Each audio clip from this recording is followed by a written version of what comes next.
जय हिंद साथियों, आप सभी का स्वागत करता हूं। आज की इस वीडियो में पूरी जीके के सबसे इंपॉर्टेंट क्वेश्चंस हम लोग देखने वाले हैं साथियों। जीके के लगभग 50 सवाल मैं लाया हूं हर एक टॉपिक से।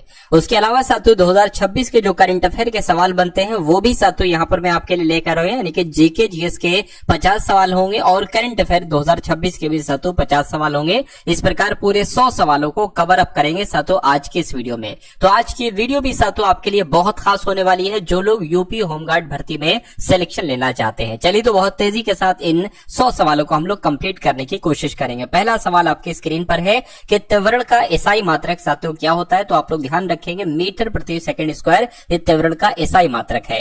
अगला सवाल बहुत इंपॉर्टेंट है, आपसे कहा जा रहा है कि किस शैली के मंदिर में शिखर को विमान कहा जाता था, तो आपको ध्यान रखना है द्रविड़ शैली में, यानी कि द्रविड़ शैली के मंदिर में शिखर को क्या कहा जाता था, विमान कहा जाता था। उसके बाद देखिए साथियों ये आपसे सवाल पूछा जाता है और डिक्टो पूछा जाता है, कई बार मैंने देखा है कि मूंगा हाइड्रा ये जो है ना ये किस समूह से संबंधित है, तो ये सारे के सारे साथियों ये दोनों इस सिलिंड्रेटा समूह से अंतर्गत आते हैं साथियों। मूंगा और हाइड्रा जो है ना ये सिलिंड्रेटा समूह के अंतर्गत आते हैं। आंसर आपका ऑप्शन नंबर ए होगा। उसके बाद देखिए साथियों एम्पायर सिटी किसे कहा जाता है, क्या न्यूयॉर्क को कहते हैं, आयरलैंड को कहते हैं, लहासा को या एवरडीन को, आपको ध्यान रखना है एम्पायर सिटी तो न्यूयॉर्क को ही कहा जाता है। उसके बाद देखिए बिश्केक कहाँ की राजधानी है, आपसे डायरेक्ट आपके एग्जाम में पूछा जाएगा। मंगोलिया की नहीं है, ताजिकिस्तान की नहीं है, लेबनान की भी नहीं है साथियों, किर्गिस्तान की ये राजधानी है क्या, बिश्केक। उसके बाद देखिए अल्टीमीटर का उपयोग साथियों क्यों किया जाता है, किस कार्य के लिए किया जाता है, विमान की ऊंचाई नापने के लिए किया जाता है, हवा शक्ति यानी कि गति मापने के लिए, या वायु दाब मापने के लिए। मैं कहूंगा विमान की ऊंचाई मापने के लिए साथियों अल्टीमीटर का प्रयोग किया जाता है। उसके बाद देखिए नाथपा झाकरी परियोजना ये किस नदी पर स्थित है, तो ये सतलज नदी पर स्थित है साथियों, ये आप लोग ध्यान रखेंगे, ये इंपॉर्टेंट क्वेश्चन है। उसके बाद देखिए कहा आपसे जा रहा है कि जो थारू जनजाति है ना ये किस प्रदेश में निवास करती है, क्या थारू जनजाति तमिलनाडु में पाई जाती है, नागालैंड में, उत्तराखंड में या अरुणाचल प्रदेश में। आपको ध्यान रखना है कि उत्तराखंड में थारू जनजाति साधु पाई जाती है। उसके बाद देखिए अगला सवाल आपकी स्क्रीन पर है कि संघ संविधान समिति के अध्यक्ष कौन थे, तो अगर बात करते हैं साथियों JL नेहरू की यानी कि जवाहरलाल नेहरू की अगर बात करते हैं तो पंडित जवाहरलाल नेहरू ही संघ संविधान समिति के अध्यक्ष थे। संथाल विद्रोह की अगर बात करें तो इसका नेतृत्व किसके द्वारा किया गया था, भगत जवाहरमल के द्वारा नहीं, अली मुस्लियार के द्वारा, बिरसा मुंडा के द्वारा नहीं साथियों, सिद्धू कान्हू के द्वारा ही संथाल विद्रोह का नेतृत्व किया गया था। उसके बाद देखिए उच्च न्यायालय की रिट जारी करने से संबंधित कौन सा अनुच्छेद है, तो मैं कह सकता हूं साथियों अनुच्छेद 226 की जब हम बात करते हैं ये उच्च न्यायालय की रिट जारी करने से संबंधित है। सही जवाब आपका ऑप्शन नंबर डी होगा। अगला देखिए क्षेत्रीय ग्रामीण बैंक का प्रारंभ साथियों कब हुआ था, मुझे बताइए, तो आपको यहाँ पर ध्यान रखना है 1975 में ही क्षेत्रीय ग्रामीण बैंक का प्रारंभ हुआ था। उसके बाद देखिए साथियों वोक्सवैगन ये किस देश की प्रसिद्ध कार की कंपनी है, तो यहां पर अगर बात करें कोरिया, अमेरिका, जापान, जर्मनी, मैं कहूंगा जर्मनी देश की प्रसिद्ध कार की कंपनी है, इसका नाम है वोक्सवैगन। उसके बाद देखिए भ्रष्टाचार धारणा सूचकांक कौन सी संस्थान जारी करती है, तो आपको यहां पर मालूम होना चाहिए अगर बात करते हैं साथियों इस सवाल की, तो ये इंपॉर्टेंट क्वेश्चन है साथियों, विश्व आर्थिक मंच या विश्व बैंक, ट्रांसपेरेंसी इंटरनेशनल, ये आपको ध्यान रखना ये इंटरनेशनल है साथियों, है ना, इंटरनेशनल। ट्रांसपेरेंसी इंटरनेशनल की अगर बात करते हैं तो भ्रष्टाचार धारणा सूचकांक यही संस्था जारी करती है। उसके बाद देखिए अगला सवाल है, आपसे कहा जा रहा है कि भारत माता का शेर के साथ ध्वज लिया चित्र ये किसकी कृति है, तो ये किसकी कृति है साथियों, सतीश गुजराल की, अमृता फारूक बे की, अवनींद्रनाथ टैगोर की, मैं कहूंगा अवनींद्रनाथ टैगोर की ये कृति है भारत माता का शेर के साथ ध्वज लिया हुआ चित्र, ठीक है ना, आंसर आपका डी होगा। प्राथमिक इंद्रधनुष में कौन सा रंग बाहर की तरफ होता है, तो आपको यहां पर भी साथियों ध्यान रखना है, मैं कह सकता हूं लाल रंग की अगर हम बात करें तो प्राथमिक इंद्रधनुष में लाल रंग बाहर की तरफ होता है। अगला सवाल आपकी स्क्रीन पर है, आपसे पूछा जा रहा है कि 1971 ईस्वी में खेले गए प्रथम हॉकी विश्व कप का विजेता देश कौन सा था, तो क्या West Indies, Bharat, Uruguay, Pakistan, मैं कहूंगा पाकिस्तान साथियों विजेता देश था, आंसर आपका ऑप्शन नंबर डी होगा। उसके बाद देखिए बेसबॉल में कितने खिलाड़ी होते हैं, ये भी डिक्टो कई बार आपसे पूछा जा चुका है, तो आपको यहाँ पर ध्यान रखना है 9 खिलाड़ी होते हैं साथियों बेसबॉल के खेल में। उसके बाद देखिए फोल केटिंग किस देश की संसद का नाम है? तो किस देश की संसद का नाम है? रूस की, पोलैंड की, डेनमार्क की। आपको ध्यान रखना है साथियों, डेनमार्क की संसद को क्या कहा जाता है? फोल्केटिंग ही कहा जाता है। उसके बाद देखिए, नौजवान सभा की स्थापना किसके द्वारा की गई थी, मुझे बताइए। तो नौजवान सभा की स्थापना किसके द्वारा की गई थी? भगत सिंह के द्वारा की गई थी। सही जवाब अगर आपका ऑप्शन नंबर सी के साथ है तो बिल्कुल करेक्ट है। उसके बाद देखिए, अगला सवाल आपका आपकी स्क्रीन पर है, कह रहे कि किस आर्टिकल के तहत राष्ट्रपति को क्षमादान की शक्ति प्राप्त है? यानी कि राष्ट्रपति किसी को क्षमा कर सकते हैं, ये कौन सा अनुच्छेद कहता है? मैं कहूंगा ये अनुच्छेद 72 कहता है। इसलिए सही जवाब आपका जो जाएगा वो ऑप्शन नंबर बी के साथ जाएगा। ठीक है ना? चलिए, मानव विकास सूचकांक का मापदंड नहीं है, तो कौन सा ऑप्शन मापदंड नहीं है मानव विकास सूचकांक? देखिए, जीवन प्रत्याशा सूचकांक ये तो है, शिक्षा सूचकांक ये भी है, उसके अलावा अगर बात करते हैं आय सूचकांक, इनकम इंडेक्स ये भी है, भुखमरी सूचकांक नहीं है। अब नहीं है साथियों, तो यही आपके सवाल का जवाब होगा। किस समिति की अनुशंसा पर एसबीआई की स्थापना हुई थी, आपसे यहाँ पर पूछा जा रहा है। तो आपको यहाँ पर ध्यान रखना है साथियों, गोवा लाला समिति यानी कि एडी गोवा लाला समिति की जब हम बात करते हैं तो इस समिति के अनुशंसा पर ही एसबीआई की स्थापना हुई थी। उसके बाद देखिए, विश्व दृष्टि दिवस साथियों कब मनाया जाता है? तो ये मनाया जाता है साथियों 11 अक्टूबर को। कब मनाया जाता है साथियों? 11 अक्टूबर को मनाया जाता है विश्व दृष्टि दिवस। उसके बाद देखिए, सबसे तेज उड़ने वाला पक्षी कौन सा है, मुझे बताइए। क्या स्पाइनी टेल्ड है, शुतुरमुर्ग है, हमिंग बर्ड है, क्या है? तो आपको ध्यान रखना है कि स्पाइनी टेल्ड की अगर बात करें तो ये सबसे तेज उड़ने वाला पक्षी है। अगला सवाल आपकी स्क्रीन पर, लायड वानस्पतिक पार्क ये कहां पर स्थित है? क्या ये पालमपुर में है, लखनऊ में है, त्रिवेंद्रम में है, दार्जिलिंग में है? तो आपको ध्यान रखना है ये दार्जिलिंग में है, लायड वानस्पतिक पार्क। उसके बाद देखिए, अगला सवाल आपकी स्क्रीन पर है साथियों, यहां पर मैं आपसे कहना ये चाहूंगा कि अगर आपको साथियों ऐसा लगता है कि आप हिम्मत हार चुके हैं, आप इस परीक्षा को, यूपी होमगार्ड की परीक्षा, इसको कैसे पास कर पाएंगे, इस एग्जाम को कैसे क्रैक कर पाएंगे? अगर आप हिम्मत को पूरी तरह से साथियों अपनी तोड़ चुके हो तो मेरे एक सवाल का जवाब आप ये दीजिए कि अगर आपका ये एग्जाम क्रैक नहीं होता है तो फिर आप करेंगे क्या? क्या इतनी बड़े लेवल पर, इतनी ज्यादा वैकेंसी के लेवल पर क्या कोई और भर्ती साथियों आएगी? ये बताइए मुझे, आएगी? नहीं आएगी साथियों, इतने बड़े लेवल पर कोई वैकेंसी साथियों नहीं आएगी।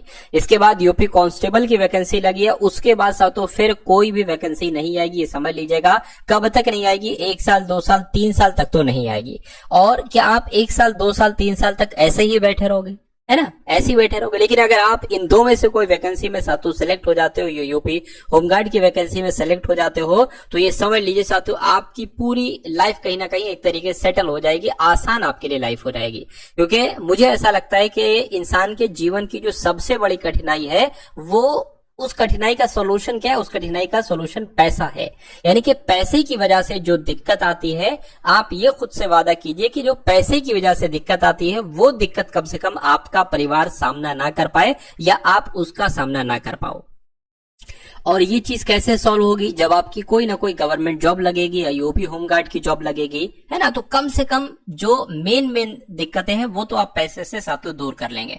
वैसे तो हर एक बंदे की लाइफ में साथियों दिक्कतें होती हैं, लेकिन कम से कम ये खुद से देखिए कि जो पैसे से दिक्कतें आती हैं उसको आप साथियों सॉल्व कर लोगे बड़े ही आराम से। तो मैं आपसे बस यही रिक्वेस्ट करूंगा कि अपनी हिम्मत को एक जगह इकट्ठा करिए और दोबारा से साथियों बाउंस बैक करके अपनी स्टडी पर आइए, अपनी पढ़ाई करिए साथियों। मेहनत के साथ अगर आप लगन के साथ पढ़ाई करेंगे तो ये समझ लीजिए साथियों, ऊपर वाला मेहनत करने वालों, जो ये समझ लीजिए साथियों, एक जो बहुत कम से कम आदमी, जैसा भी अगर बात करें, किसी भी आदमी, है ना, किसी भी आदमी की मेहनत को जाया नहीं करता है साथियों, बेकार नहीं करता है ऊपर वाला। तो अगर आप मेहनत करोगे तो उसका फल आपको जरूर मिलेगा, उसका रिजल्ट आपको जरूर मिलेगा। लेकिन अगर आप उतनी मेहनत करोगे जितनी मेहनत करने के बाद यूपी होमगार्ड में सिलेक्शन होता है तो आपका सिलेक्शन होगा, वरना फिर वही साथियों 1 नंबर, 2 नंबर, 3 नंबर से तो बहुत लोग रह जाएंगे।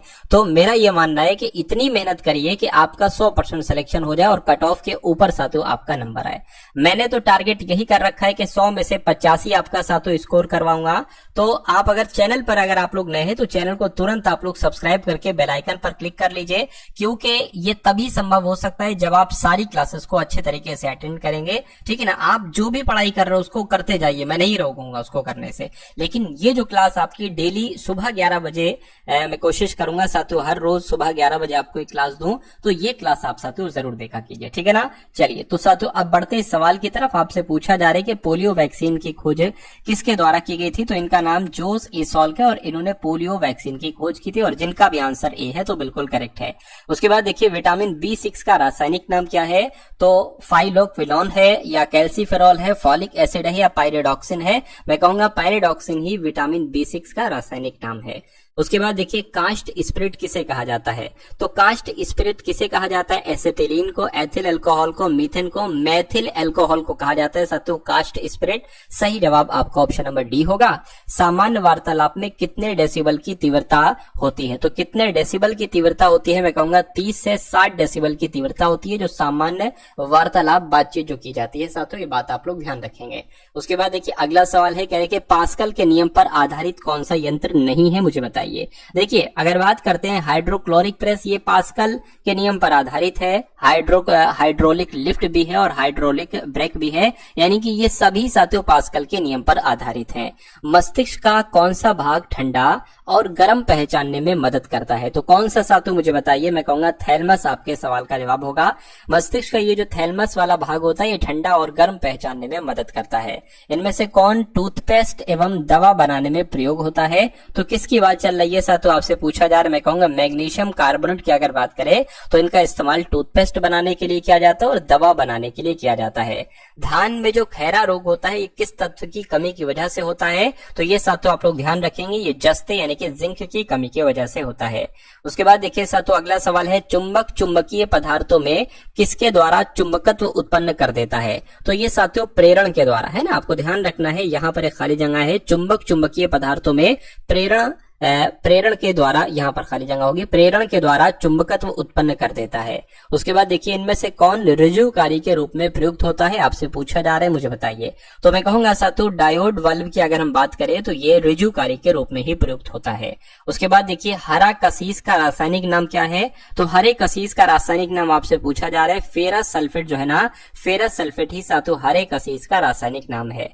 अगला देखिए आलू किस प्रकार के तने का रूपांतरण है? तो आलू की अगर बात करते हैं साथियों ये तने प्रकार का है, तने का रूपांतरण है, आपको साथियों ध्यान रखना है, यानी कि आलू कंद तने का रूपांतरण है, ये बात आपको ध्यान रखना है। उसके बाद देखिए निम्नलिखित में से कौन केवल पुरुषों में पाए जाने वाला हार्मोन है? तो अगर बात करते हैं साथियों प्रोजेस्टेरॉन या रिलैक्सिन या ऑक्सिन, मैं कहूंगा टेस्टोस्टेरोन की अगर बात करें तो ये सिर्फ पुरुषों में ही पाया जाता है। उसके बाद देखिए बाबर का असली नाम आपसे पूछा जा रहा है, तो आपको ध्यान रखना है मोहम्मद जहीरुद्दीन ये बाबर का असली नाम था। उसके बाद देखिए सर्वोच्च न्यायालय के मुख्य न्यायाधीश की सेवानिवृत्ति की आयु क्या होती है? तो साथियों क्या होती है? 65 वर्ष होती है। मैं कहूंगा बिल्कुल सर्वोच्च न्यायालय के मुख्य न्यायाधीश की सेवानिवृत्ति की आयु 65 वर्ष ही होती है। किस रंग के तारे को वृद्ध तारा माना जाता है? तो साथियों जो लाल रंग का तारा होता है उसको क्या कहा जाता है? उसको वृद्ध तारा कहा जाता है। क्वेश्चन इंपॉर्टेंट है। सूरत अधिवेशन के दौरान कांग्रेस का विभाजन किन दो गुटों में हुआ था? तो किन के बीच हुआ था साथियों? हिंदू मुसलमान नहीं, दक्षिणपंथी वामपंथी नहीं, राष्ट्रवादी और उदारवादी। बिल्कुल सही जवाब आपका इस सवाल का ऑप्शन नंबर सी होगा। भारत के संविधान का निम्नलिखित में से कौन सा अनुच्छेद भारत की समेकित निधि के संबंध में प्रावधानों से संबंधित है? तो आपका जवाब यहाँ पर साथियों क्या हो सकता है, मुझे बताइए। मैं कहूंगा अनुच्छेद 266 आपके सवाल का जवाब होगा, क्योंकि ये अनुच्छेद भारत की समेकित निधि से संबंधित प्रावधानों में प्रावधान से संबंधित है। तालीकोटा का युद्ध साथियों हुआ था, कब हुआ था आपसे पूछा जा रहा है? 1565 में हुआ था। मैं कहूंगा बिल्कुल सही जवाब 1565 ईस्वी में हुआ था तालीकोटा का युद्ध। अगला देखिए खरीफ की फसल कौन सी है, ये आपसे पूछा जा रहा है। तो अगर बात करते हैं साथियों कपास की, तो ये कपास खरीफ की तो फसल है। उसके बाद देखिए ज्ञानपीठ पुरस्कार किस वर्ष प्रारंभ किए गए थे? ज्ञानपीठ पुरस्कार देना साथियों 1965 में प्रारंभ किए गए थे, ये भी आपको मालूम होना चाहिए। अवतल दर्पण का उपयोग नहीं है, यानी कि अवतल दर्पण का उपयोग क्या कार के साइड के मिरर के रूप में नहीं किया जाता है? नाक आंख के डॉक्टर के द्वारा अवतल का इस्तेमाल किया जाता है, बिल्कुल साथियों किया जाता है ना। कान और नाक और आंख के डॉक्टर द्वारा किया जाता है, ये बात बिल्कुल सही है। सोलर कुकर में भी किया जा सकता है, गाड़ी के हेडलाइट में भी किया जा सकता है, लेकिन कार के साइड मिरर में साथियों अवतल का इस्तेमाल नहीं किया जाता है। क्यों? क्योंकि साथियों उत्तल का वहां पर इस्तेमाल किया जाता है। तो आंसर आपका ऑप्शन नंबर ए होगा। उसके बाद देखिए शरीर का संतुलन बनाए रखने के लिए जिम्मेदार है, तो कौन जिम्मेदार है साथियों? यहाँ पर अगर बात करते हैं सेरिबेलम की अगर बात करें तो यही शरीर का संतुलन बनाए रखने के लिए जिम्मेदार है। तो साथियों अब तक आपने देख लिए जीके जीएस के 50 क्वेश्चन पूरे। अब 50 क्वेश्चन हम लोग देख लेते हैं 2026 के जो इंपॉर्टेंट करंट अफेयर के क्वेश्चन है, ठीक है ना। चलिए तो पहला सवाल करंट अफेयर का है, आपसे कहा जा रहा है कि ऊर्जा अवसंरचना पर साइबर हमलों से निपटने के लिए समिति का गठन किस राज्य ने किया है। तो साथियों गुजरात राज्य ने किया है, आपको ध्यान रखना है। अगला क्वेश्चन देखिए, किसने साउथ वेस्टर्न एयर कमांड का कार्यभार संभाला है। तो आपको यहाँ पर ध्यान रखना है, तेजिंदर सिंह इनका नाम है और तेजिंदर सिंह ने ही साथियों साउथ वेस्टर्न एयर कमांड का कार्यभार संभाला है। किस देश के लिए खिलाड़ी उस्मान ख्वाजा ने अंतरराष्ट्रीय क्रिकेट से संन्यास लिया है। साथियों देखिए, आपके जो भी लगभग मुझे ऐसा लगता है कि 100 सवाल अगर आ रहे हैं तो 15 से 20 सवाल आपके करंट अफेयर के आएंगे। और अगर आप टारगेट सिलेक्शन से पढ़ेंगे तो मेरा मानना है कि एक सिंगल क्वेश्चन साथियों, यानी कि अगर 20 क्वेश्चन आएंगे तो 20 के 20 साथियों इसी क्लास से आपको देखने को मिलेंगे करंट अफेयर के। और ये सवाल लीजिए साथियों, जिसने करंट अफेयर के सारे सवाल कर दिए उसके सिलेक्शन के चांसेस साथियों बहुत ज्यादा बढ़ जाते हैं। तो आप हर क्लास को लीजिए साथियों, जो डेली सुबह 11 बजे होती है, इस क्लास को साथियों डेली आप लोग अटेंड करने की कोशिश किया कीजिए। अगर 11 बजे नहीं कर सकते साथियों तो उसके बाद कर लिया करिए। चलिए, किस देश के खिलाड़ी उस्मान ख्वाजा ने अंतरराष्ट्रीय क्रिकेट से संन्यास की घोषणा की है। तो मैं कह सकता हूं ये ऑस्ट्रेलिया देश के हैं, उस्मान ख्वाजा खिलाड़ी हैं, अंतरराष्ट्रीय क्रिकेट से संन्यास की घोषणा की है। उसके बाद देखिए साथियों, भोरम देव कॉरिडोर परियोजना की आधारशिला रखी गई है। पता कहां पर रखी गई है, मैं कहूंगा झारखंड में साथियों रखी गई है। उसके बाद देखिए, कहा जा रहा है आपसे कि 44वीं junior national kho kho championship किस शहर में शुरू हुई है। तो आपको ध्यान रखना है, बेंगलुरु में शुरू हुई है 44वीं junior national kho kho championship. उसके बाद देखिए, आपसे कहा जा रहा है कि इफ्को साहित्य सम्मान 2025 किसको प्रदान किया गया है। तो मैत्रेयी पुष्पा को प्रदान किया गया है इफ्को साहित्य सम्मान 2025। उसके बाद देखिए, जन्मदर बढ़ाने के लिए किस देश ने गर्भ निरोधकों पर कर लगाया है। तो किस देश ने साथियों ये काम किया है, चीन देश ने ये काम किया है, इसलिए चीन आपके सवाल का बिल्कुल सही जवाब होगा। अगला देखिए, नरेंद्र मोदी ने कहां पर भगवान बुद्ध से संबंधित पिपरावा के पवित्र अवशेषों की भव्य अंतर्राष्ट्रीय प्रदर्शनी का उद्घाटन किया है। तो साथियों नई दिल्ली में किया है, तो नई दिल्ली आपके सवाल का जवाब होगा।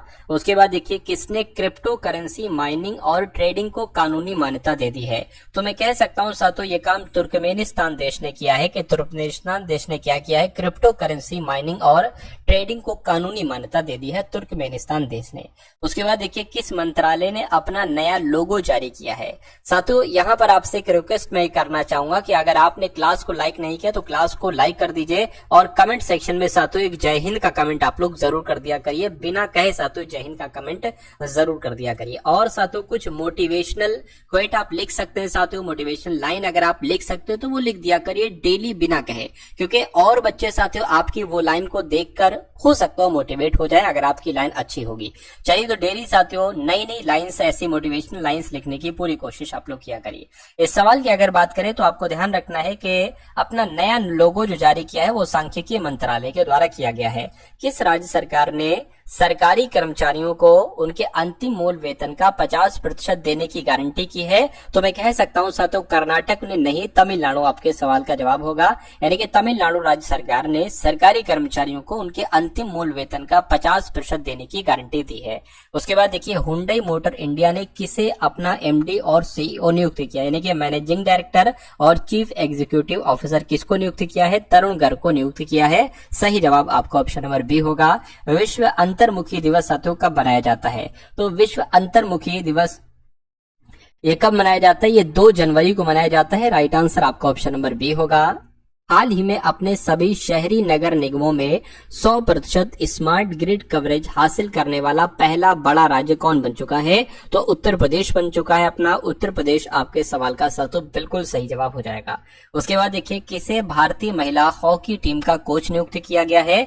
तो मैं कह सकता हूं साथियों शॉर्ड मारिन इनका नाम है और शॉर्ड मारिन को ही भारतीय महिला हॉकी टीम का कोच नियुक्त किया गया है। ये क्वेश्चन साथियों बहुत इंपॉर्टेंट है। उसके बाद देखिए, जल्लीकट्टू 2026 का ये जो शुरुआत है साथियों इसकी कहाँ हुई है। तो जल्लीकट्टू कहाँ पर किया जाता है, तमिलनाडु में किया जाता है। उसके बाद देखिए, किसने आईएएफ ट्रेनिंग कमांड के प्रमुख के रूप में साथियों कार्यभार संभाला है? तो आपको यहाँ पर ध्यान रखना है, इनका नाम एस श्रीनिवास है और इन्होंने ही IAF ट्रेनिंग कमांड के प्रमुख के रूप में कार्यभार संभाला है। ममादी डोम्बोया को किस देश का राष्ट्रपति नियुक्त किया गया है? तो किस देश का राष्ट्रपति नियुक्त किया गया है साथियों? गिनी देश का राष्ट्रपति नियुक्त किया है। उसके बाद देखिए 14वां फ्लावर शो ये कहां पर आयोजित किया गया है? तो इसके बारे में भी आपको जानकारी होना चाहिए। गुजरात के अहमदाबाद में साथियों इसका आयोजन किया गया है 14वां फ्लावर शो का। उसके बाद देखिए अगले नंबर का क्वेश्चन है, आपसे कहा जा रहा है कि इसिया व्हिटलॉक का 71 वर्ष की उम्र में निधन हुआ है साथियों, वो कौन थे? तो वो एक अभिनेता थे। कौन थे साथियों? वो इसिया व्हिटलॉक 71 वर्ष की आयु में निधन हुआ, ये एक अभिनेता थे। उसके बाद देखिए किसने बीआरओ के डायरेक्टर जनरल के रूप में कार्यभार संभाला है? तो हरपाल सिंह इनका नाम है और इन्होंने बीआरओ के डायरेक्टर जनरल के रूप में कार्यभार संभाला है। 69 वर्ष बाद किस देश के बेजिंग यानी ज्वालामुखी में विस्फोट हुआ है? तो आपको ध्यान रखना है साथियों, रूस में ये ज्वालामुखी हुआ है ना, रूस में ये विस्फोट हुआ है। ज्वालामुखी ये कहां पर है? बेजिंग यानी ज्वालामुखी रूस में, और यहाँ पर साथियों 69 साल बाद विस्फोट हुआ है, ये बात आप लोग ध्यान रखेंगे। कहने के साथियों कहां जन विश्वास बिल 2026 को मंजूरी दी गई है? तो आपको ध्यान रखना है, दिल्ली में जन विश्वास बिल 2026 को मंजूरी दी गई है। भारतीय महिला हॉकी टीम ने महिला एशिया कप 2025 में कौन सा पदक जीता है? तो ये भी आपको मालूम होना चाहिए, रजत पदक जीता है साथियों महिला एशिया कप 2025 में भारतीय महिला हॉकी टीम के द्वारा।